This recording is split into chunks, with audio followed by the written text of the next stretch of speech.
नमस्कार, स्वागत है आपका सिटी पोस्ट लाइव में। मैं हूं मुस्कान। जहां बिहार में शराबबंदी है और शराबबंदी वाले बिहार में शराब का अवैध कारोबार करके अरबों की संपत्ति कमाने वाली कहानी जो हम आपको बताने वाले हैं आपको चौंका देगी। जी हां, इस पर बातचीत करने के लिए हमारे साथ मौजूद हैं chief editor Shrikant Pratyush. Sir, अब शराब तस्कर भी दम करोड़ों में पैसा कमा रहे हैं। अब सेलिब्रिटीज हो गए हैं जी, सेलिब्रिटी हो गए हैं बिहार में शराब तस्कर। और शराब तस्करों की कहानी बहुत चौंकाने वाली है। शराब उस भगवान की तरह हो गई है जो कहीं दिखती ही नहीं है लेकिन हर जगह उपलब्ध होती है। एक फ़ोन घुमाइए और सीधे घर पहुंच जाएगी। शराब की इसी ही तो कहते हैं होम डिलीवरी, शराब की होम डिलीवरी।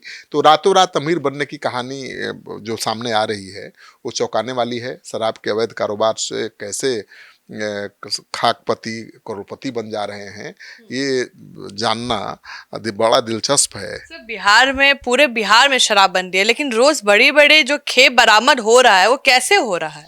हाँ, बड़ी बड़ी खेप बरामद हो रही है। एक्सपर्ट का कहना है कि चुनावी साल में शराब की तस्करी 2 गुना हो गई है। पुलिस विभाग के आंकड़े के मुताबिक 2024 की तुलना में इस साल अब तक जब्ती प्रतिशत में वृद्धि हुई है। 26% जब्ती बढ़ गई है। और पिछले 7 महीने से लेकर 31 जुलाई तक 39 लाख लीटर शराब जब्त की गई है। इससे अलग अलग खेप और रूट से लाया गया जब्त शराब की कीमत करीब 245 करोड़ रुपए है। तो आप सोचिए कि कितने हजार करोड़ की शराब बिहार में आई होगी। ये तो जब्त शराब का एक सैंपल है जो 250 करोड़ का है।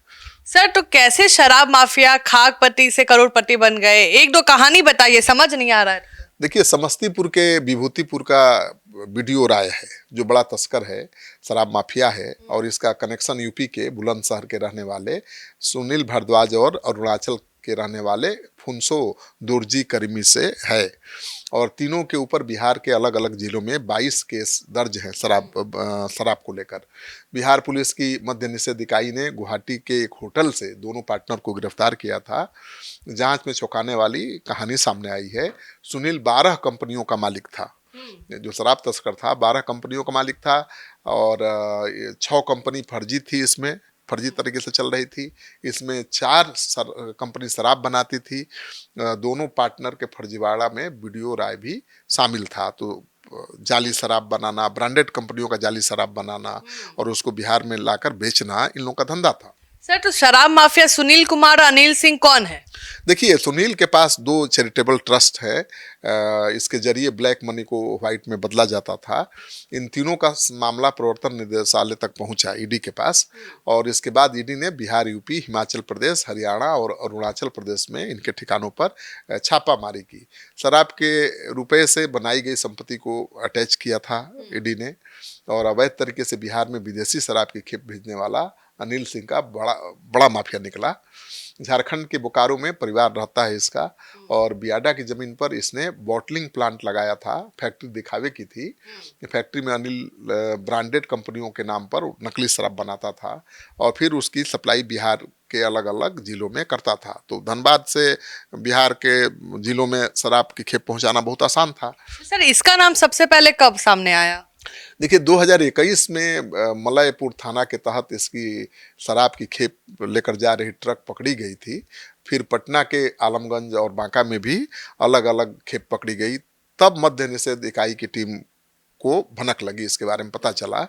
मद्य निषेध इकाई की टीम ने झारखंड के बोकारो में इसके ठिकानों पर छापेमारी की। और उस समय वो फरार हो गया, पर फैक्ट्री को सील कर दिया गया था। वहाँ से अलग अलग कंपनियों के नाम पर बन रहे रैपर बरामद हुए थे और 1.5 लाख लीटर से अधिक शराब भी जब्त हुई थी। तो इसने बिहार इसको भेजा जाना था लेकिन पुलिस ने रेड कर दिया। लंबे वक्त के बाद दिल्ली में छापेमारी कर अनिल को एक 5 स्टार होटल से गिरफ्तार कर बिहार लाया गया था। सर, शराब तस्कर पंकज कुमार और दिनेश कुमार के बारे में भी कुछ बताइए। देखिए, पंकज कुमार और दिनेश कुमार समस्तीपुर जिले के मूल निवासी हैं। ये बड़े शराब तस्कर हैं। खाकपति से करोड़पति बने हैं। बिहार में शराब बंदी लागू होने के बाद ये दोनों पंजाब चले गए। लुधियाना में डाबा थाना के पिपरा चौक इलाके में घर बनाया और वहीं रहने लगे। दोनों विदेशी शराब की खेप को बिहार भेजने लगे।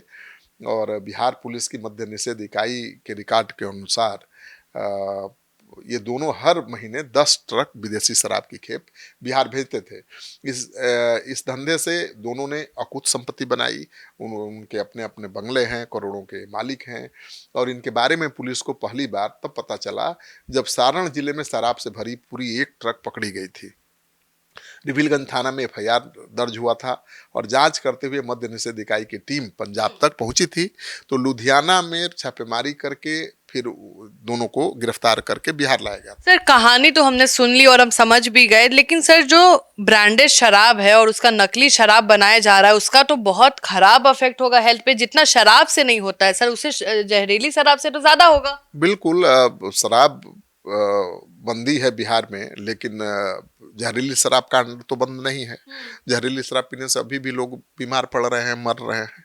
तो ये तो साबित कर रहा है कि ब्रांडेड कंपनियों के नाम पर जहरीली शराब बनाई जा रही है और ऊंची कीमत पर बिहार में लाकर बेची जा रही है। तो चूंकि यहाँ पूर्ण शराबबंदी है, शराब की खरीद बिक्री दोनों प्रतिबंधित है, ऐसे में लोग चोरी छुपे खरीद रहे हैं।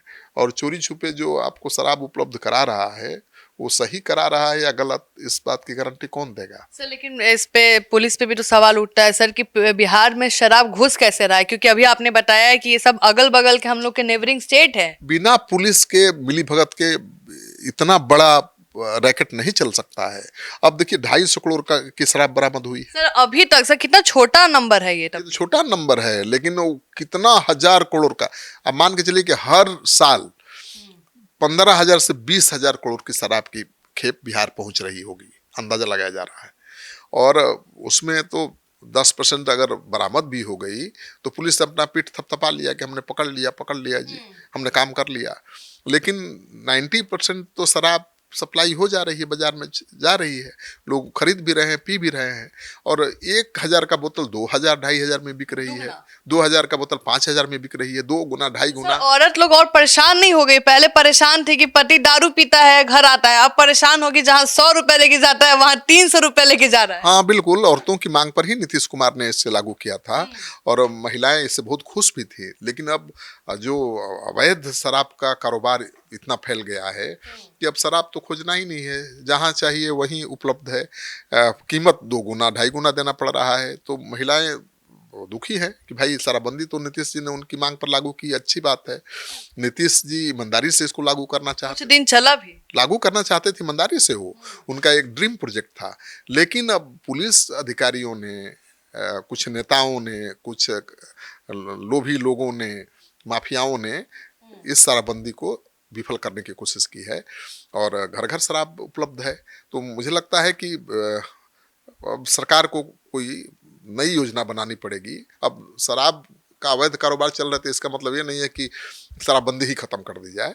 भाई हत्या के लिए भी कानून बना हुआ है कि हत्या करिएगा तो फांसी होगी, सजा होगी आपको।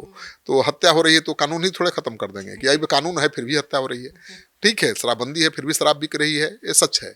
लेकिन कैसे कम से कम शराब बिके, कैसे लोग पकड़े जाएं पीने वाले और बेचने वाले, इसकी व्यवस्था मुकम्मल करनी पड़ेगी।